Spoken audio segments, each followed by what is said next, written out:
사실 미국 경제는 지금 굉장히 심각해요. 미국 내 유동성은 수축이 되고 이 유동성 수축이 신용파괴율을 작동시키면서 금융위기를 진행을 시켜요. 그 결과로 나타나는 게 지난해 상반기에 경기 후퇴예요. 이건 아주 심각한 문제를 일으킨다고 경제학자들은 얘기해요. 그래서 미국 정부가 그걸 차단하기 위해서 새로운 강력한 정책을 펼쳐요. 미국의 고금리 강달러 정책은 내 이웃을 거지로 만드는 정책이에요. 그래서 미국이 그 부메랑을 조만간 맞을 것 같아요. 그럼 미국 경기도 곧 후퇴로 돌아설 가능성이 굉장히 높아요.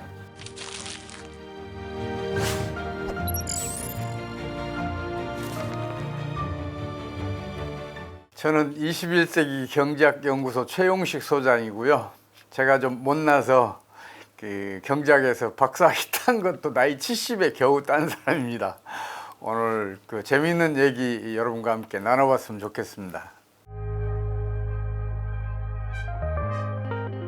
사실 우리나라 경제는 지난해 하반기에 이미 금융위기를 한번 겪었어요. 그게 길이도 짧았고 깊이도 얕았어요. 그래서 흔히 간과하는데 실제로 지난해 10월 달에 그 레고랜드 사태가 터졌잖아요. 근데 그게 규모가 2천억 원밖에 안 돼요. 그 아주 미미한 그 사태가 터졌는데 건설업계 전반이 유동성 위기에 빠져들었고 다른 산업 그리고 금융업계에도 유동성 부족에 시달렸거든요. 이제 그러면서 신용파괴율가 작동을 했고 이게 금융위기를 진행을 시켰어요. 그 결과로 나타난 게 지난해 하반기에 급속하게 진행된 경기 하강이에요. 실제로 지난해 분기별 성장률이 1분기에 2.6, 2분기에 3.0%를 기록했었는데 3분기에는 이게 1.3%를 기록하면서 반토막이 났고요. 4분기에는 마이너스 1.6%를 기록해요. 이것은 축소 재생산이 일어난 거거든요. 이런 축소 재생산은 금융위기가 터지지 않으면 안 일어나요. 그 상황이 지금까지 이어지고 있다고 보시면 돼요. 그래서 올해도 지금 그 연간 성장률이 2%를 넘지 않을 가능성이 굉장히 높아요. 그만큼 경기 부진이 심각하다는 얘기죠. 여기에다가 지금 세계적인 금융위기가 우리 경제를 덮쳐올 가능성이 아주 높아요. 만약에 세계적인 금융위기가 우리 경제에 덮쳐온다면 그렇지 않아도 심각한데 우리 경제는 더욱 심각한 상황으로 빠져들지 않을까 이렇게 걱정하고 있어요. 사실 미국 경제는 지금 굉장히 심각해요. 겉으로 드러난 모습은 호조인 것처럼 보여요. 미국의 지금 실업률은 역사상 가장 낮은 수준에 지금 접근해 가고 있을 정도로 좋아요. 근데 그 이면을 들여다보면 굉장히 심각한데 그 상황을 정확하게 파악하기 위해서는 어떤 것이 발단이 돼서 어떤 전개 과정을 거치고 지금에 이르는지를 정확하게 파악을 해야 돼요. 그래야 앞으로 미국 경제가 어디로 흘러갈지를 가늠이라도 할 수 있어요. 2020년 3월에 코로나 사태가 아주 심각해지면서 경제 활동이 정상적으로 이루어질 수가 없게 됐잖아요. 그러면서 미국의 국내 경기가 급속하게 하강을 했어요. 이 경기 하강이라는 것은 악순환의 성질이 굉장히 강해요. 생산이 줄어들면 소득이 줄고 소득이 줄면 소비가 줄고 소비가 줄면 다시 생산이 줄어야 하는 그런 일이 막 벌어지거든요. 그래서 미국 정부가 거기에 대해서 적극 대응을 해요. 그래서 어떤 의미에서는 과도한 경기 부양 정책을 펼쳐요. 대표적인 것만 제가 몇 가지 말씀드리자면 본원 통화는 무려 52%를 증가를 시키고 그리고 재정 지출도 42%를 증가시켜요. 여기에다가 기준금리도 2.5%에서 0.25%까지 계속 낮춰갔어요. 그래서 2021년도 미국의 경제는 급속하게 상승을 해요. 무려 5.9% 성장을 해요. 이건 미국 경제의 잠재 성장률보다 거의 2배나 더 많은 그 성장률이에요. 이렇게 경기가 과열되면 필연적으로 그 부작용이 나타나요. 대표적으로 물가 불안, 그리고 또 하나는 국제수지 악화, 이 두 개가 나타나는데 소비자 물가 상승률은 지속적으로 올라서 지난해 상반기 말에는 무려 9.1%를 기록을 해요. 여기에다 경상수지 적자도 계속적으로 커져요. 2019년 GDP의 2.2%에서 2020년도에는 이게 2.9%로 커지고, 그리고 2021년도에는 이게 3.6%까지 증가를 해요. 여기에다 지난해에는 1,000억 달러가 추가로 증가를 해요. 문제는 이 경상수지 적자가 지나치게 과대해졌다는 거예요. 경상수지 적자가 커지면 그만큼의 달러가 해외시장으로 유출됐다는 걸 의미하잖아요. 달러가 해외시장에 유출되면 달러 가치는 당연히 하락할 거 아니에요. 실제로 달러는 약세를 보이기 시작해요.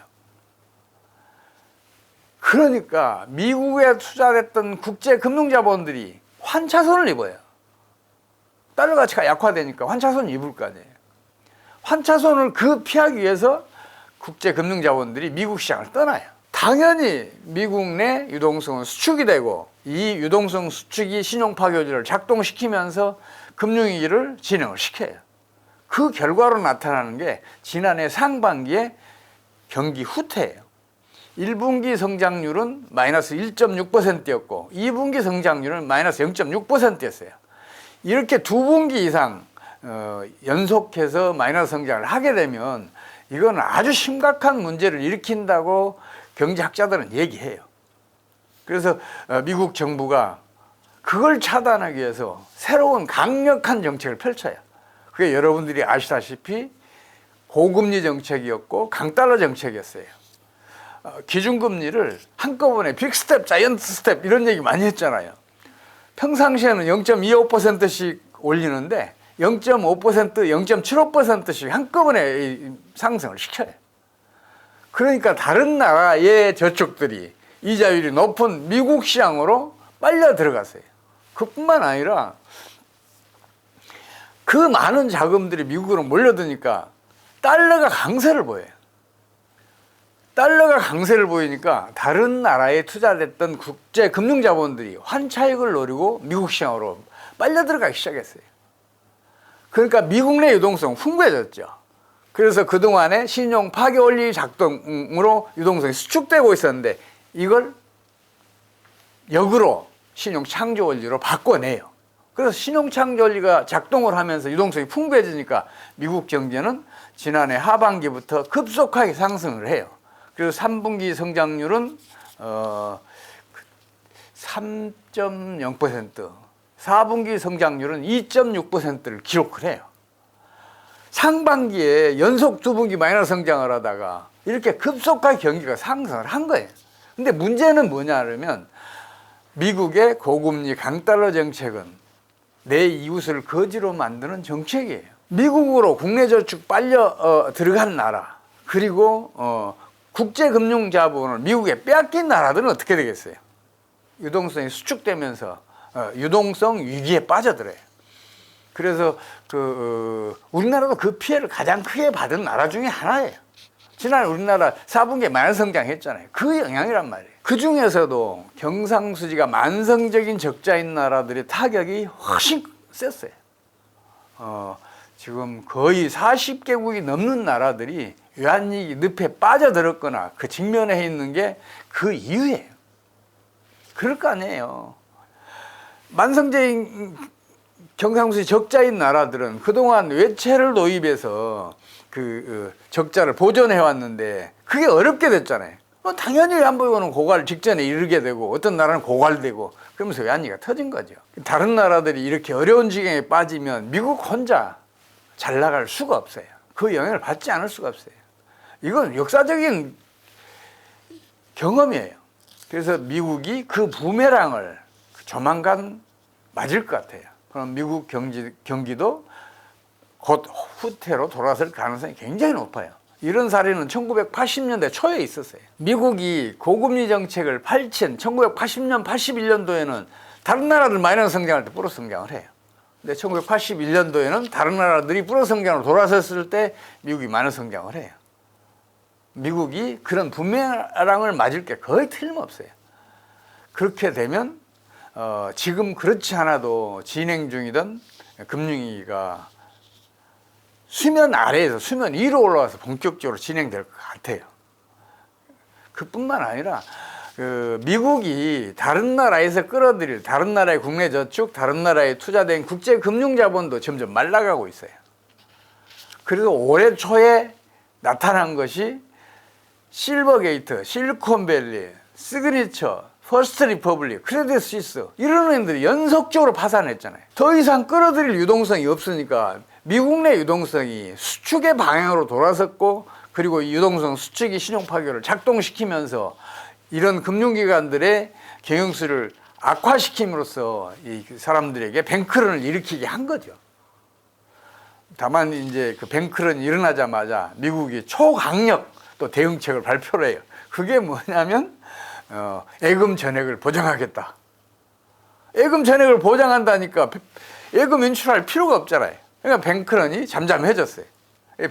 뱅크런이 잠잠해졌다고 그래서 금융위기가 차단됐냐? 그건 아니에요. 물 위로 올라와서 작동하려던 신용파괴 원리 작동이 다시 물 밑으로 들어갔을 따름이에요. 그래서 지금은 미국 경제에서도 신용파괴 원리가 비록 물 밑에서지만 계속 작동하고 있어요. 만약에 어떤 트리거의 역할을 사태가 터지면 미국 경제는 바로 금융위기 늪으로 곧바로 빠져들 것 같아요. 설령 트리거가 발생하지 않더라도 연말쯤에는 다우지수가 심리적인 저지선이라는 산만을 하향 돌파하면서 속절없이 하락을 하지 않을까, 그렇게 제가 우려하고 있어요. 굉장히 지금 걱정을 하고 있습니다.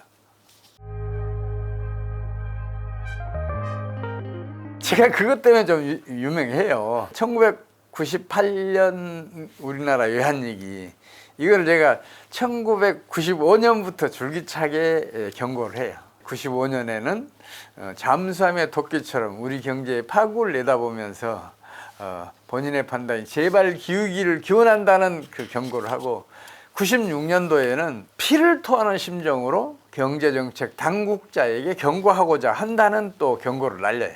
97년 1월 달에는 이제는 경제 파국을 피할 수 없게 되었다는 극단적인 얘기를 해요. 당시에 한보 사태가 터졌는데, 한보 사태가 은행에 진 빚이 6조 원 정도 돼요. 근데 당시에 그 총유동성에 대한 통화 발행, 그 신용승수가 약 30배 정도 되니까 180조 원이 수축되는 압력을 받고 있었어요.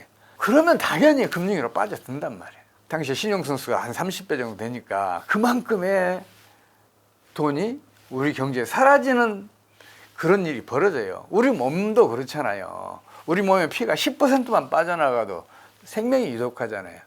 그런 일이 경제에서 벌어져요. 이제 그 경고를 했었는데 정책 당국자들이 저한테 무당 경제학자의 요설이라고 비난을 했었어요. 자기들도 불안했겠죠. 그러니까 극단적으로 그런 비난을 하면서 제발 그런 일이 벌어지지 않기를 바랐는데, 불행하게도 11월 달에는 우리나라 외환보유고가 거의 고갈 직전까지 가요. 27억 달러까지 줄어든 적도 있어요. 외환보유고가 고갈되잖아요. 그럼 우리나라 신용은 완전히 파괴돼요. 그래서 어느 나라와도 거래가 힘들어요. 수출도 어렵고 수입도 어려워요. 걷잡을 수 없는 파국으로 치닫게 돼요. 이제 다행히 IMF와의 구제금융 협상이 신속하게 이루어져서 외환보유고 고갈은 막았고, 그 뒤에 정부에서 적절한 정책을 잘 펼쳤어요. 그래서 우리나라가 세계에서 가장 성공적으로 외환위기를 극복해내요. 실제로 당시에 그 외국의 그 저명한 경제학자 중 한 사람은 한국이 20년 안에 외환위기만 극복해도 이거는 아주 뛰어난 업적이라는 이야기를 했어요. 그만큼 심각했었는데 불과 1년 만에 우리나라 외환보유고는 과거 최고 수준의 2배가 됐고, 또 성장률도 외환위기 1년 겪고, 그리고 99년도에는 당시 기준으로 무려 11.3%의 성장률을 기록하고, 또 그 다음에는 8.3%를 기록하면서 경기의 급속한 후퇴에서 바로 벗어나요. 지금도 당시의 외환위기가 얼마나 심각했는지 사람들은 간과하는 경향이 있어요. 그때 겪은 사람들은 알아요. 당시에 우리나라 30대 재벌 중에서 16개가 파산했어요. 그 밖에 3만여 개의 회사들이 도산했어요. 자영업자가 파산하는 건 이루 헤아릴 수 없이 많았어요. 그 영향으로 정규직 근로자 130만 명이 정리해고 됐어요. 우리 지하철 역사는 노숙자들로 발디딜 팀이 없을 정도로 많이 이렇게 있었어요. 가정이 파괴된 건 수없이 많았고요. 이건 통계도 안 잡혔어요. 그런 비극적인 사태가 안 벌어지기를 간절히 바라고 있는데 또다시 그런 위기가 올지도 모르는 상황에 직면해 있어요. 그래서 제가 아주 걱정이 커요. 그나마 우리나라는 좀 나은 편이에요. 왜냐하면 일단 우리나라 주식시장은 다른 나라에 비해서, 특히 미국에 비해서는 저평가돼 있어요. 이게 거품이 없다는 얘기죠. 이걸 한번 생각해 보세요. 1989년 4월에 우리나라 주가지수가 1004였어요. 근데 당시에 미국의 다우지수는 3000을 겨우 넘었어요. 근데 지금은 다우지수는 한때 36,000까지 갔다가 지금 32,000, 33,000 왔다 갔다 하잖아요. 근데 우리나라 주가지수는 3,600까지 가서 지금 주저앉은 다음에 2,300, 400대에서 왔다 갔다 하고 있잖아요. 그만큼 우리 주식시장 거품은 없어요. 그래서 거품 꺼질 일이 없어요. 다만 세계적인 금융위기가 우리 경제를 덮쳐오면 주가지수가 다시 더블딥에 빠져들 가능성이 없는 건 아니에요. 그래도 다른 나라보다는 덜 심각하다는 얘기고, 또 우리나라 부동산 시장은 그동안 거품이 잔뜩 끼어 있었는데 지난해 말을 기준으로 붕괴가 이미 일어났고 올해부터는 장기 정체기에 들어가 있어요. 물론 그 정체기에도 세계적인 금융위기가 닥치면 또 부동산 시장도 더블딥이 오는데 다른 나라보다는 훨씬 덜 심각해요. 그뿐만 아니라 우리나라는 닥쳐오는 금융위기를 벗어날 정책수단을, 아주 강력한 정책수단을 가지고 있어요. 첫 번째는 우리나라는 지금 미국보다 기준금리가 2%가 낮아요. 그래서 우리나라 국내 저축이 지금 미국으로 계속해서 빨려 들어가고 있잖아요. 근데 만약에 기준금리를 미국과 비슷한 수준으로 끌어올려주면 국내 저축들 다시 돌아와요. 그리고 지금 우리나라 환율이 지금 오늘 1350원 위에서 놀고 있더라고요. 이거 지나치게 높은 수준이거든요. 만약 이 고환율이 점진적으로 하락하게 되면 우리 경제에 투자를 하면 환착이 생겨요. 환율을 점진적으로 하락시키면 정부가 그렇게 해주기만 하면 외국으로 떠났던 국내 금융자본은 물론이고 국제 금융자본까지 우리 경제에 다시 되돌아올 거예요. 그럼 유동성이 풍부해지잖아요. 금융이라는 것은 신용 파괴 원리 작동에 의해서 일어나는데 신용 파괴 원리 작동을 차단해낼 수 있단 말이에요. 그만큼 우리 경제에는 아직은 희망이 있어요. 다른 나라들은 좀 문제가 좀 심각하지만 그래도 우리나라는 홀로 그 타격을 덜 받을 수 있는 상황이에요. 정부가 제발 그 정확한 판단을 해서 그런 정책들을 앞으로 펼쳐주면 좋겠어요. 경제라는 것은 항상 양면을 봐야 돼요. 수요를 봤으면 공급도 같이 봐야 돼요. 수요가 아무리 많이 늘어도 공급이 더 많이 늘면 가격은 오히려 떨어지잖아요. 그래서 양면을 다 같이 봐야 돼요. 가계부채나 기업부채나 이런 게 있다 그러면, 이게 문제가 심각하다면 그 이면도 함께 봐야 돼요. 가계부채가 늘었다는 게 뭘 의미해요? 금융기관의 대출이 많이 늘었다는 걸 의미하잖아요. 그럼 금융기관들의 가계대출은 언제 많이 늘겠어요? 자본 축적이 많이 늘어날 때 많이 늘어요. 그렇다면 한번 이렇게 생각해 보세요.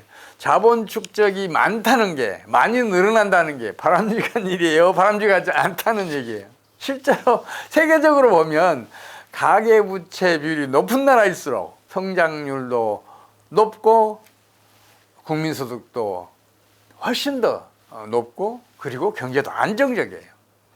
네덜란드, 스웨덴, 스위스, 덴마크, 미국 등등이 대표적인 사례예요. 이 나라들은 뭐 150% 넘는 나라도 있어요. 가계부채 비율이. 미국도 120% 훌쩍 넘어섰어요.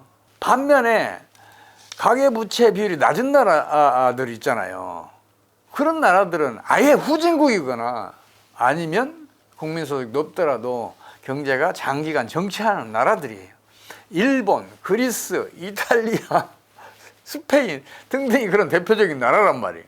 그러면 어느 쪽을 더 집중적으로 봐야겠어요? 잘 나가는 나라들 사례를 우리가 뒤따라가야잖아요. 그래야 우리나라도 잘 살 수 있잖아요. 가계부채 비율은 크게 신경 쓸 일이 아니에요. 다만 지금 우리나라 이렇게 부동산과 관련한 PF 또 새마을금고 등등 이런 쪽에서 지금 그 이자율이 올라가면 부담이 커지는 건 사실이에요. 기업이든 뭐 가게든 부채를 가지고 있는 곳은 이자가 올라가면 이게 손해가 크잖아요.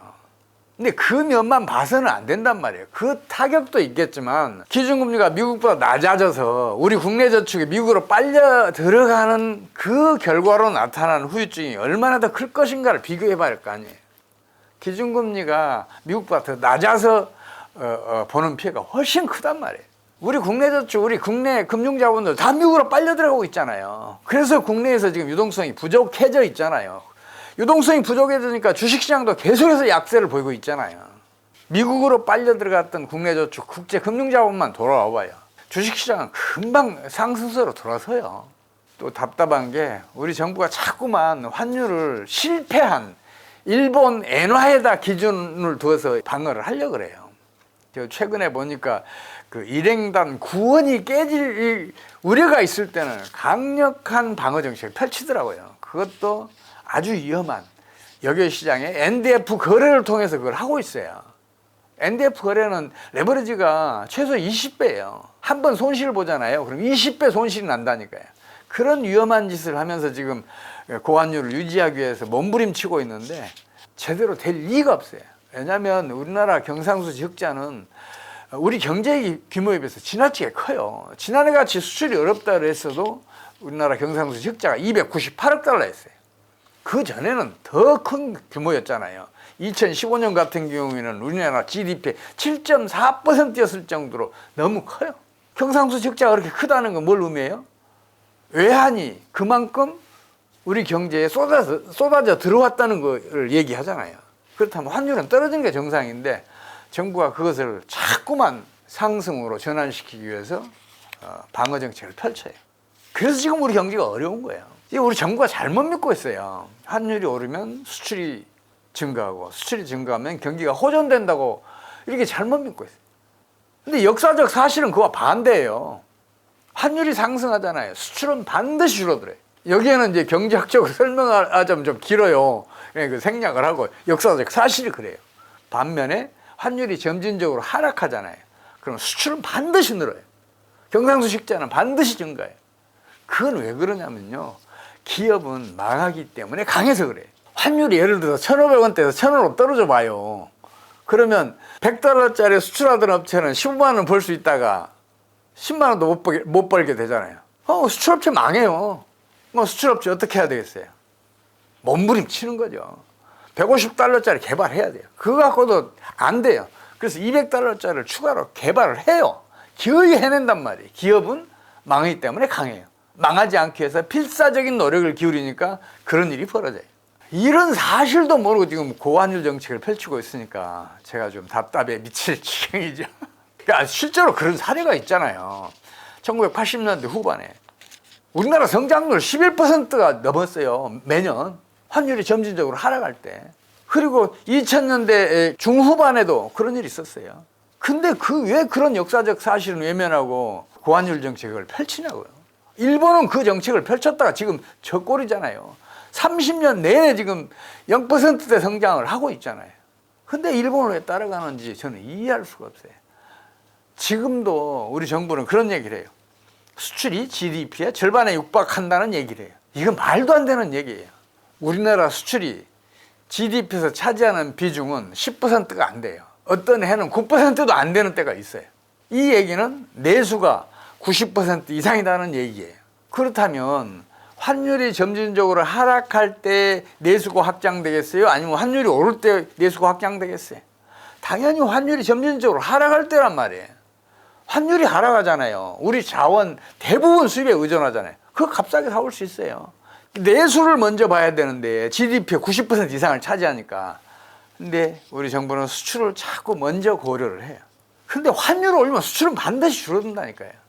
반대 사례가 없어요. 세계적으로도 환율이 점진적으로 하락할 때 경제 번영을 누려요. 반면에 환율이 상승하잖아요. 아무리 경제 번영을 누리던 나라도 다시 쇠락의 길로 들어섰어요. 반대 사례가 없어요. 그렇다면 그런 사례를 중심으로 경제정책을 펼쳐야죠.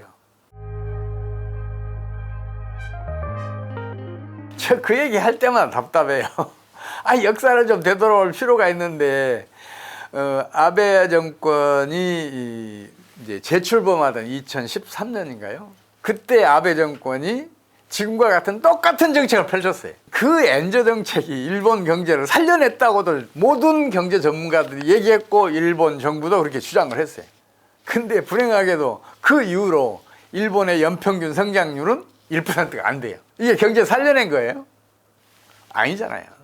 일본은 그동안 엔저 정책을 6차례 펼쳤어요. 1990년대 이래로. 인위적으로 외환을 사들여서 엔저 정책을 만들었단 말이에요. 달러 강세를 만든 거죠. 일본은 경상수지가 대규모 흑자잖아요. 지속적으로 외환이 일본 경제 내에 흘러 들어왔잖아요. 시장의 힘에서 그게 다시 환율이 떨어졌어요. 정부가 올려놓으면 시장의 힘이 낮췄고, 또 정부가 올려놓으면 시장의 힘이 낮췄어요. 그런 경험이 있는데 어떤 판단을 하겠어요? 지금 일본 엔제는 지나치다. 장차 엔화 환율은 떨어질 수밖에 없다. 지금 투자해요. 하고 있어요. 왜? 장차 떨어지면 환차익을 노릴 수 있으니까. 환차익을 노리고 국제 할머니들이 일본 경제에 쏟아져 들어왔어요. 그래서 일본 주식시장이 호조인 것처럼 보여요. 근데 그 환차익이 사라지면 어떤 일이 벌어지겠어요? 환차익을 충분히 누린 다음에는 그 국제 금융 자본들 일본을 떠나가요. 그러면 일본은 과거 어느 때보다 심각한 금융위 늪에 빠져들 가능성이 굉장히 높아요. 국제 투기 자본들 빠져나가면 유동성 수축될 거 아니에요. 그뿐만 아니라 빠져나가면 주식시장도 폭락할 거 아니에요. 주식시장이 폭락하잖아요. 그럼 경제 내 유동성도 그만큼 수축이 돼요. 유동성 수축은 당연히 신용 파괴제로 작동을 시키죠. 높이 올라갈수록 그 떨어지는 것도 더 깊게 떨어져요. 제가 지금 가장 크게 걱정하는 게 그거예요. 미국은 기준금리를 낮출 수도 없고, 그렇다고 기준금리를 올릴 수도 없는 상황이에요. 지금 미국 기준금리가 5.25에서 5.5% 사이잖아요. 지금 단기 금리도 지금 5.5보다 낮아요. 단기채 금리는 그보다 더 오르는 게 정상이잖아요. 그래서 미국의 채권 가격은 앞으로 더 크게 빠질 수밖에 없는 상황이에요. 채권 가격이 빠지는 것은 그래도 괜찮은데, 채권 관련 파생 금융 상품들이 있잖아요. ETF를 비롯해서 여러 가지 금융 상품들이 있어요. 이 가격은 레버리지가 보통 20배 가까우니까 더 폭락한단 말이에요. 미 국채 ETF는 지금 50% 넘게 지금 폭락해 있어요. 앞으로는 더 폭락할 거예요. 미국 금융기관들은 국채와 그 MBS 있죠. 그 증권들을 다 가지고 있어요. 왜냐하면 이 두 가지는 현금 보유 비율로도 인정이 되고, 또 자기자본 비율로도 인정이 돼요. 그래서 모든 금융기관들이 그걸 다 가지고 있는데, 그뿐만 아니라 이 두 가지는 또 안정적이잖아요. 다른 뭐 주식이나 뭐 부동산에 비해서. 그래서 더 많이 투자하고 있어요. 근데 이 가격이 폭락해봐요. 어떤 일이 벌어지겠는가? 그럼 어떤 금융기관인가는 경영수지가 적자로 돌아설 거 아니에요. 경영수지가 적자로 돌아섰다고 밝혀지는 순간 뱅크런이 일어날 거 아니에요. 추후로 뱅크런이 일어나면요, 미국은 어떻게 해볼 도리가 없어요. 왜냐하면 미국의 예금 보험기금은 1,800억 달러에 불과한데 예금 총액은 20조 달러가 넘어요. 그걸 어떻게 다 보장을 해요? 1,800억 달러로 어떻게 20조 달러 이상을 보장할 수 있냐고요. 불가능해요. 그렇다고 해서 기준금리를 낮출 수도 없어요. 기준금리를 낮추잖아요. 그러면 달러는 바로 약세로 돌아서요. 달러가 약세로 돌아서는 순간 미국에 투자됐던 국제금융자본들은 환차선을 잇고, 그 환차선을 피해서 미국으로 이탈해요. 아까 말씀드렸잖아요.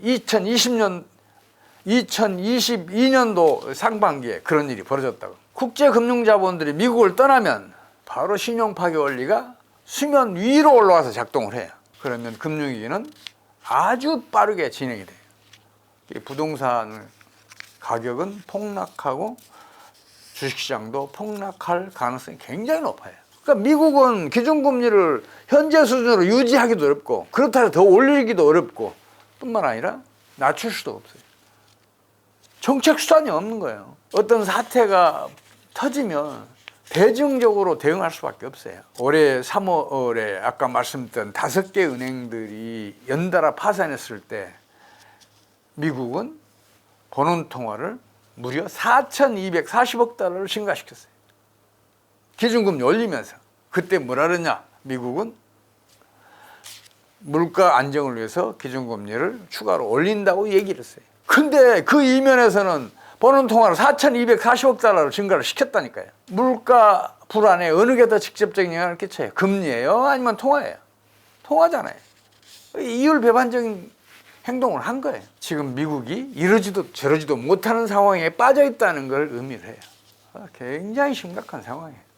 세계의 어느 곳에선가 금융위기가 발발할 트리거의 역할을 무언가가 터지면 미국은 가장 먼저 금융위기에 빠져들 것 같아요. 그걸 제가 걱정하고 있는 거예요. 우리나라 부동산 시장은 이제 장기 정책에 들어갔어요.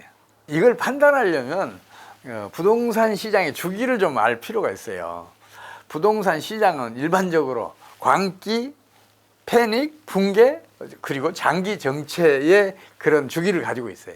그리고 광기는 3년 정도 지속이 되고 우리 2018, 19, 20년도에 겪었잖아요. 패닉은 반년에서 1년 정도, 2021년에 이게 일어났어요. 그 다음에는 붕괴가 오는데 이것도 반년에서 1년. 이게 우리가 2022년도에 겪었잖아요. 지난해 같은 경우에는 그 투기가 왕성했던 지역 아파트는 어떤 곳은 뭐 3분의 1 토막 나고 막 그런 데도 있잖아요. 그때 붕괴가 일어났어요.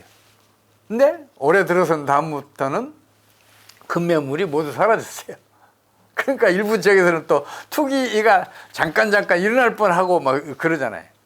근데 이제 장기 정책이 초기에는 그런 일이 항상 벌어져요. 왜냐하면 지나치게 떨어졌다는 인식이 이제 퍼지면서 지금 투자하면 좋겠다. 그래서 이제 그런 투자가 일어나긴 한데 문제는 뭐냐면 광기는 수요의 시간 이동으로 벌어져요. 그러니까 미래 수요가 투기가 왕성하면 현재로 넘어와요. 그래서 현재 수요가 합쳐져요.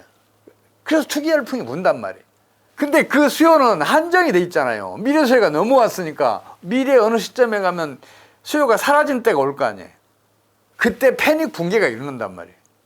지금 우리 경제에서는 수요가, 부동산 수요가 거의 사라진 때예요. 그래서 정책에 들어갔다고 제가 말씀드리는 거예요. 그러면 추가로 소득이 축적돼야 새로운 수요가 일어날 거 아니에요. 새로운 수요가 충분히 축적될 때까지 걸리는 기간이 약 한 5년에서 6년 정도 걸려요.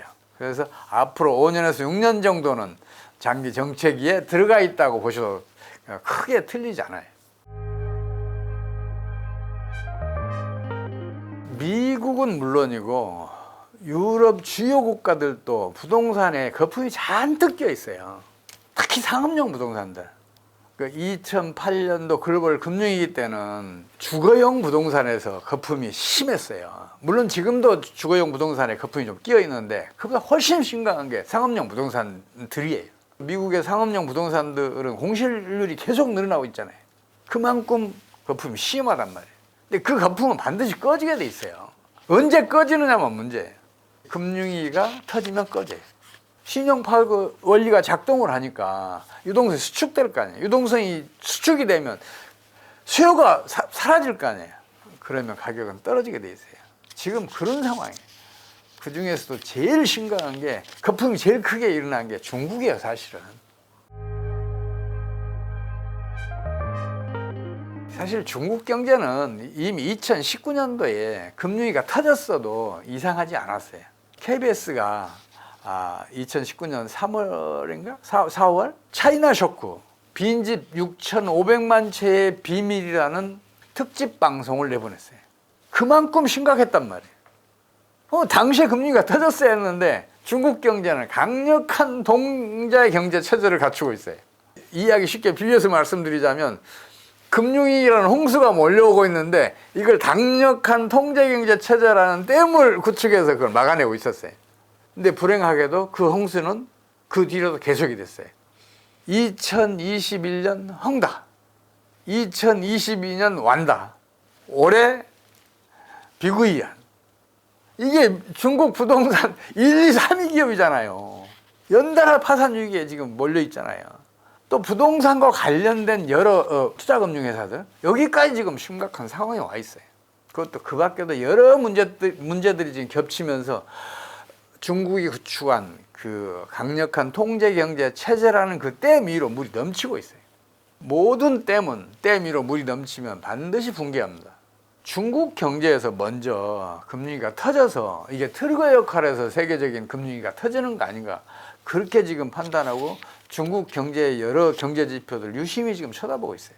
그렇다고 해서 중국 경제가 어려워지면 우리 경제도 어려워지냐? 저는 아니라고 봐요. 왜냐하면 기업은 망하기 때문에 강해요. 어느 한 문이 닫히잖아요. 그럼 반드시 다른 문을 열어요. 우리 한류 한번 생각을 해보세요. 중국이 험한 정책으로 한류 다 차단했어요. 우리 엔터업계 어떻게 했어요? 일본 시장 개척했고, 동남아 시장 개척했고, 또 미국 시장, 중남미 시장, 또 뭐 유럽, 중동, 심지어 아프리카 시장까지 개척해냈잖아요. 중국 때문에 우리 수출 크게 줄어든 건 사실이에요. 근데 그러면 우리 수출 기업 어떻게 했어요? 미국 시장을 제1위 시장으로 만들어냈잖아요. 그것뿐만 아니라 유럽은 지금 경제가 굉장히 어려워요. 근데 우리나라의 대유럽 수출은 15% 가까이 증가하고 있어요. 그뿐만 아니라 우리 국민과 우리 기업은 세계 최강이에요. 그래서 어느 나라와 경쟁해도 이겨낼 수 있는 그 터전을 갖추고 있어요. 그래서 중국 경제가 무너져도 우리 경제가 그 타격을 크게 받을 일은 없다고 저는 생각을 해요. 물론 타격이 있겠죠. 그러나 그 타격이 우리 경제를 무너뜨릴 정도로 크지는 않을 거다, 이렇게 저는 믿고 있어요. 사실 제가 지금까지 지나치게 비관적인 얘기만 많이 말씀드렸잖아요. 근데 우리 경제는 대단히 낙관적이에요. 우리 경제는 연평균 성장률 6% 이상 얼마든지 갈 수 있었어요.